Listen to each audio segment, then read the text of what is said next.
திண்டுக்கல்ல இருந்து வந்தேன். நேற்று இன்னைக்கு காலையில கிளம்பிட்டோம்.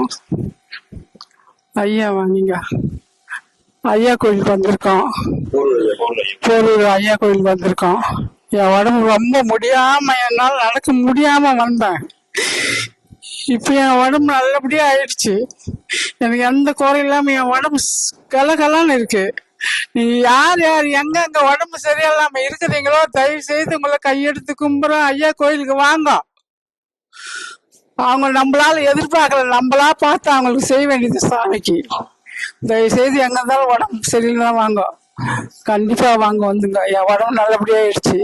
அவர்கள் சேவை செய்து கொண்டிருக்கிறார்கள். அந்த அடியார்களுக்கு கோடான கோடி நன்றிகள் சுவாமி. அந்த அடியார்களுக்கும் அவர்கள் குடும்பத்தை சேர்ந்த ஒவ்வொருவரையும் ஆசீர்வதியும் சுவாமி. காத்துருள வேண்டும் சுவாமி. அவர்களுடைய சேவை இந்த மக்களுக்கு நீண்ட காலம் கிடைக்கத்தக்க வகையிலே உம்முடைய பரிபூர்ண அன்பையும் அருளையும் ஆசீர்வாதத்தையும் வல்லமையும் கிருபையும் அந்த ஒவ்வொருவரின் அந்த குடும்பத்தில் ஒவ்வொருவரின் மீதும் சுவாமி நீர் நிரப்ப வேண்டும் சுவாமி. ஆசீர்வதியும் காத்துருள்.